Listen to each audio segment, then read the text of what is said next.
छत्रपती शिवरायांना मानाचा मुजरा करतो। भारतीय राज्यघटनेचे शिल्पकार भारतरत्न डॉक्टर बाबासाहेब आंबेडकर यांना मानवंदना अर्पित करतो। नवीन फौजदारी कायद्यांवरील प्रदर्शनाच्या उद्घाटन कार्यक्रमामध्ये मंचावर उपस्थित महाराष्ट्राचे उपमुख्यमंत्री माननीय अजितदादा पवार, विधानसभेचे अध्यक्ष माननीय राहुल नार्वेकरजी,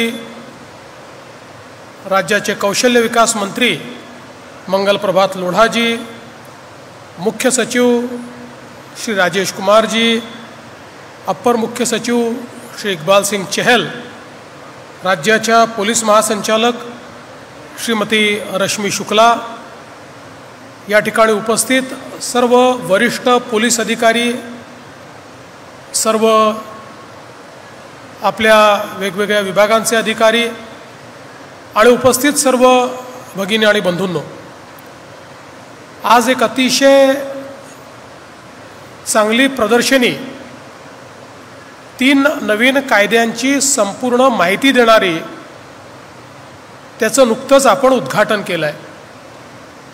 आपल्याला सर्वांना कल्पना आहे की आपल्या देशामध्ये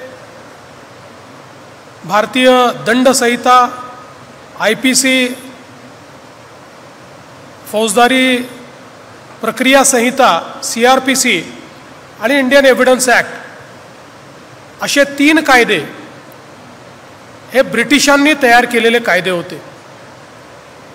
1860, 1872 आणि 1898 असे तब्बल 125 ते 150 वर्षापूर्वी इंग्रजांनी या कायद्याची निर्मिती केली होती आणि मुळामध्ये या कायद्याच्या निर्मितीचं उद्दिष्ट हे भारतावर राज्य करता आलं पाहिजे, भारतीयांवर राज्य करता आलं पाहिजे आणि हे राज्य करताना साधारणपणे जी काही त्या ठिकाणी ब्रिटिश सरकार होतं त्या सरकारचा डॉमिनन्स राहील अशा पद्धतीनं या कायद्यांची रचना करण्यात आली होती। आणि म्हणून यातल्या अनेक तरतुदी अशा होत्या की ज्या एखाद्या डेमोक्रॅटिक सोसायटीमध्ये कदाचित त्याच्या फॅब्रिकला पोषक अशा त्या नव्हत्या। एकीकडे भारतीयांना सब्जेक्ट मानून त्यांच्यावर राज्य करण्याकरता तयार झालेले कायदे होते आणि दुसरीकडे काल निघून गेल्यानंतर, एक मोठा काळ निघून गेल्यानंतर समाजामध्ये आलेलं परिवर्तन होतं, लोकांच्या सामाजिक स्टेटसमध्ये आलेलं परिवर्तन होतं, गुन्ह्यांच्या पद्धतीमध्ये आलेलं परिवर्तन होतं, तंत्रज्ञानामुळे गुन्हे घडवणं आणि गुन्हे पकडणं याच्यामध्ये असलेलं परिवर्तन होतं। या सगळ्या परिवर्तनांना देखील अनुकूल अशा प्रकारचे कायदे करणं हे आवश्यक होतं आणि म्हणूनच माननीय प्रधानमंत्री नरेंद्र मोदीजी यांच्या नेतृत्वात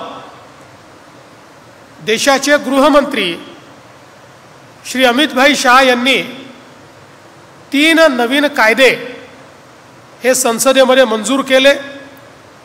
कायद्यांची नावं बघितल्यानंतरच आपल्या लक्षात येतं की डेमोक्रॅटिकली इलेक्टेड सरकार, लोकशाहीमध्ये निवडून गेलेलं सरकार हे जनतेचं ट्रस्टी असतं, ते जनतेचं शासक नसतं। त्यामुळे सोसायटीमध्ये ऑर्डर आणणं एवढंच त्याचं काम असतं। अशा पद्धतीतून या कायद्यांची नावंही बदलली गेली, त्याच्या तरतुदी बदलल्या गेल्या आणि मग दंडसंहिता ही भारतीय न्यायसंहिता झाली, जी फौजदारी प्रक्रिया संहिता होती ती नागरिक सुरक्षा संहिता झाली आणि अर्थातच इंडियन एव्हिडन्स ॲक्टमध्ये जे काही नॉन ॲडमिसिबल अशा अनेक गोष्टी टेक्नॉलॉजीने आपल्याला ते टूल्स दिले होते, पण ते ॲडमिसिबल नव्हते, तेही ॲडमिसिबल होण्याच्या संदर्भात भारतीय साक्ष संहिता असे तिन्ही कायदे या ठिकाणी तयार करण्याचं काम झालं. आज आपण पाहतोय की ही जी प्रदर्शनी आहे, या प्रदर्शनीमध्ये क्रिमिनल जस्टिस सिस्टीममधलं एक पूर्ण सायकल दिलेलं आहे. एक क्राईम घडल्यानंतर त्याची सूचना आल्याबरोबर आता नवीन पद्धतीनं आपण कशा पद्धतीनं तो जिओ लोकेशन हे फेन्स करून तात्काळ त्या ठिकाणी आपल्या व्हॅन्स डिस्पॅच करतो, त्यामुळे पोलीस वेळेत त्या ठिकाणी पोचू शकतात. आपल्यासमोर सगळ्यात मोठा प्रश्न अनेक वर्ष असा होता की गुन्हेगाराला पकडल्यानंतर गुन्हेगार सुटायचा.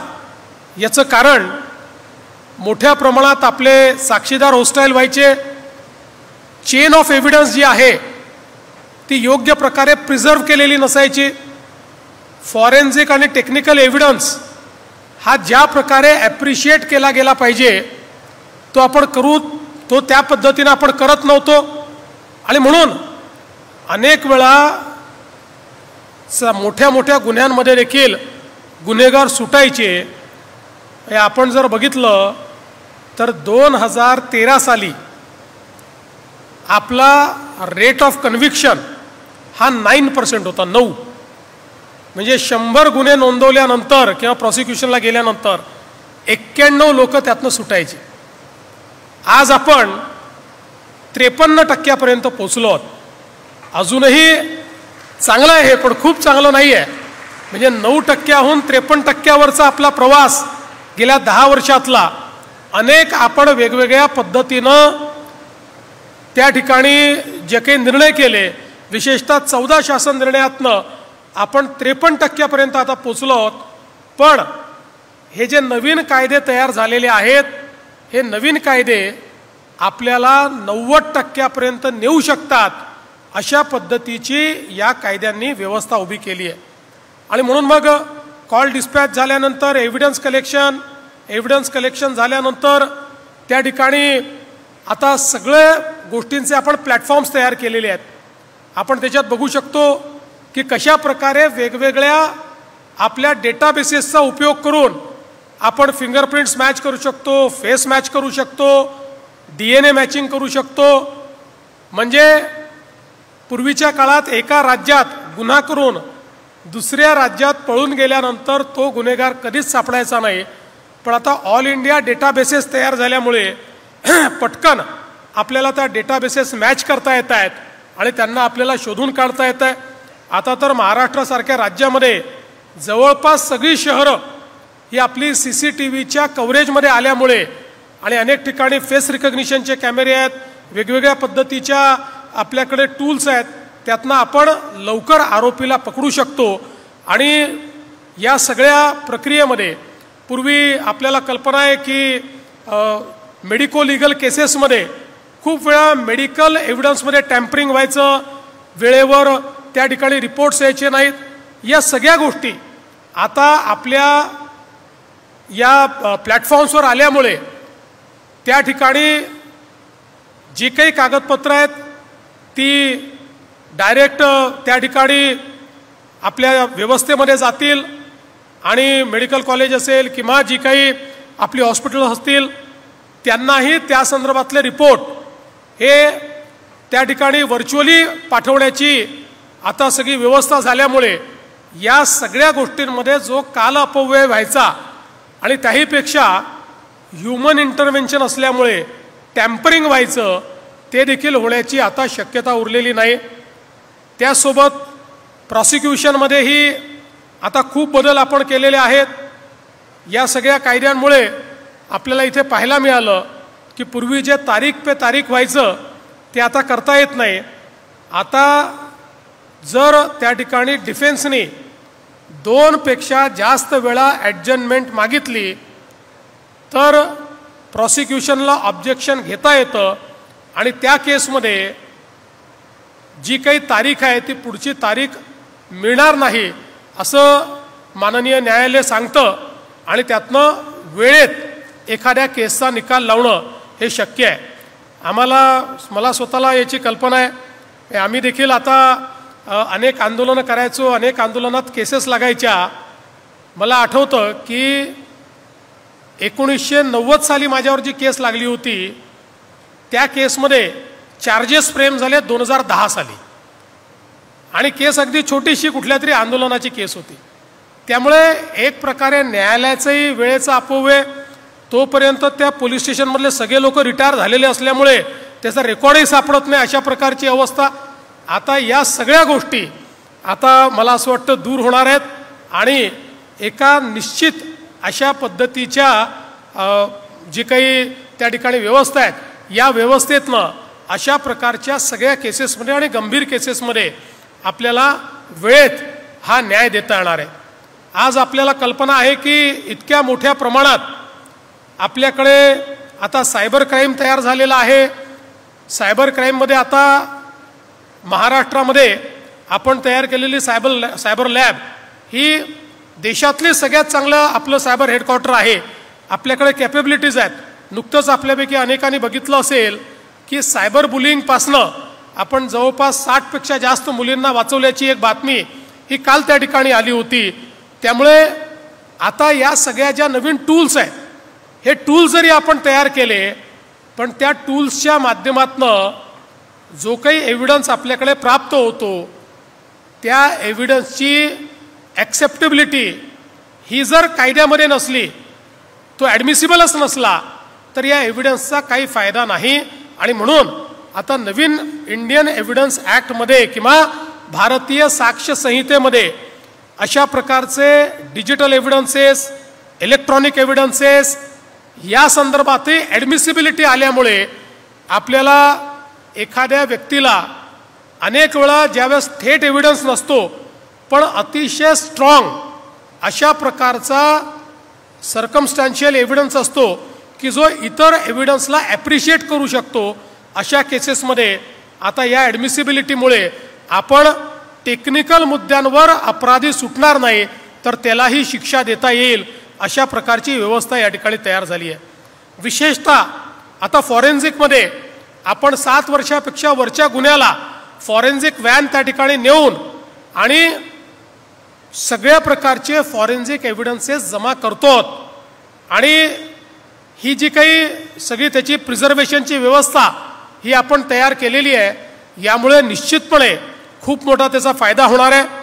खरं म्हणजे आपल्याकडे 6-6, 7-7 वर्षाचे फॉरेन्सिकचे अनेक एव्हिडन्सेस हे त्या ठिकाणी ॲप्रिशिएट होणं बाकी होतं. पण निश्चितपणे फॉरेन्सिक विभागाने गेल्या 6-8 महिन्यामध्ये खूप वेगानं काम केलेलं आहे आणि जवळपास त्यांच्याकडे जी काही पेंडन्सी होती ती अर्ध्यापेक्षा देखील कमी आणलेली आहे. आणि लवकरच मला विश्वास आहे की आता आपण ज्याला रिअल टाईम म्हणतो अशा रिअल टाईम म्हणजे महिन्याभरात 15 दिवसात त्या ठिकाणी रिपोर्ट येणं, याच्याकडे पुढच्या 3-4 महिन्यामध्ये आपण वाटचाल करू शकू. आणि त्यामुळे निश्चितच मला हा विश्वास आहे की आपल्या या फौजदारी कायद्यांमध्ये जो अपराधी आहे त्याला शिक्षा देण्याकरता आणि त्याचसोबत एक प्रकारे त्याला त्या ठिकाणी लवकरात लवकर ती केस चालण्याकरता त्याचा एक मोठा फायदा होणार आहे. आज आपण पाहू शकतो की आता सर्व प्रकारे आमचे जे आपले जे काही साक्ष आहेत या साक्षांना आपण एखाद्या डेझिग्नेटेड ठिकाणावरनं ऑनलाईन ते साक्ष देऊ शकतात. म्हणजे सगळ्या साक्षीदारांना कोर्टात नेण्याची आवश्यकता नाही आहे, सगळ्या अपराधांना प्रत्येक वेळी कोर्टात नेण्याची आवश्यकता नाही आहे, तेही ऑनलाईन होऊ शकतं. यामुळे पोलिसांचे श्रम, कोर्टाचा वेळ आणि यातनं होणाऱ्या अनेक गडबडी या सगळ्या गोष्टीतनं आपल्याला मोठ्या प्रमाणात त्या ठिकाणी एक फायदा झालेला आहे. डॉक्टर्सही आपला एव्हिडन्स आपल्या हॉस्पिटलमधनंच डेझिग्नेटेड प्लेसवरनं देऊ शकतात. अशा प्रकारची त्या ठिकाणी व्यवस्था झाल्यामुळे त्यातनंही ज्या काही तारखा घेण्याची वेळ येत होती ती देखील येणार नाही.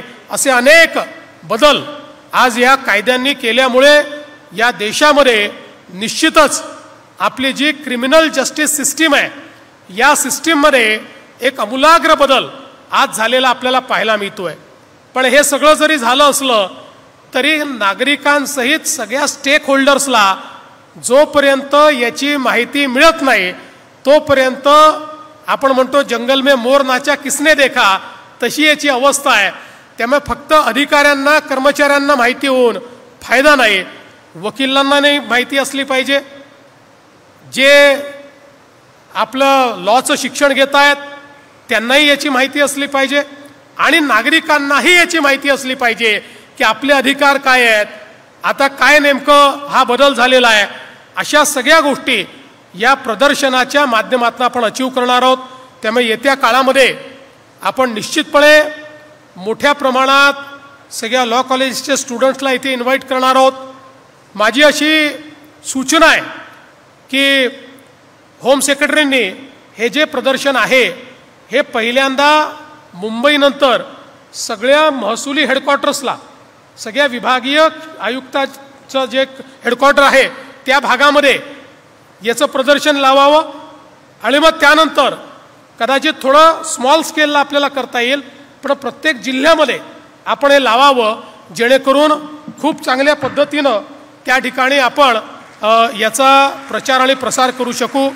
मी खरं म्हणजे होम विभागाचं आणि आपल्या सगळ्या पोलीस यंत्रणेचं अतिशय मनापासून अभिनंदन करतो की नवीन कायदे आल्यानंतर आपण वेगाने त्याचं अडॅप्टेशन केलं, वेगाने सगळ्या लोकांचं ट्रेनिंग केलं।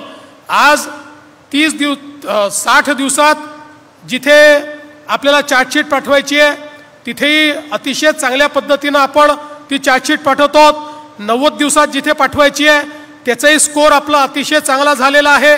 सगळ्या प्रकारच्या डेटाबेसेसमध्ये आपण देशामध्ये पहिल्या 2-3 राज्यांमध्ये आता आलेलो आहोत। त्यामुळे मला असं वाटतं की एक चांगली अशा प्रकारची सुरुवात आपण केलेली आहे। महाराष्ट्रामध्ये आपण पोलिसांमध्येही खूप बदल केलेले आहेत। 1960 साली ज्या पोलिसांच्या रिक्रुटमेंटचे नियम तयार झाले ते 60 नंतर कधी बदलले नव्हते, आकृतिबंध बदलला नव्हता। हा सगळा 2023 साली आपण त्या ठिकाणी जवळपास 60-62 वर्षानंतर बदलला। मोठ्या प्रमाणात नवीन आव्हानं त्या ठिकाणी जी आहेत त्या आव्हानांचा सामना करणारा पोलीस फोर्स आपण तयार केला, त्याच्या ट्रेनिंगची व्यवस्था आपण तयार केली आणि जवळपास आपण जर विचार केला तर 50,000 गेल्या काही काळापासनं 50,000 नवीन रिक्रुटमेंट जी महाराष्ट्राच्या इतिहासातील सर्वात मोठी रिक्रुटमेंट आहे ही आपण गेल्या काही वर्षांमध्ये या ठिकाणी केलेली आहे। त्यामुळे आजही महाराष्ट्रातला पोलीस फोर्स हा देशातला नंबर 1 पोलीस फोर्स समजला जातो। पुढच्या काळामध्ये आपल्याला देशात तर नंबर 1 व्हायचंच आहे, पण जगातल्या उत्तम फोर्स म्हणून महाराष्ट्राच्या पोलीस फोर्सकडे बघितलं गेलं पाहिजे असा प्रयत्न आपण करू। मी पुन्हा एकदा आपल्या गृह विभागाचं मनापासून अभिनंदन करतो आणि केंद्र सरकारचे देखील या 3ही कायद्यांबद्दल आभार मानून माझे 2 शब्द संपवतो। धन्यवाद। जय हिंद, जय महाराष्ट्र। देश विदेशातील प्रत्येक घडामोडींचे लाईव्ह अपडेट मिळवण्यासाठी आता साम टीव्हीच्या सर्व सोशल मीडिया प्लॅटफॉर्मला लाईक, फॉलो आणि सबस्क्राईब करा। तसंच सर्व नोटिफिकेशनसाठी बेल आयकॉन प्रेस करायला विसरू नका।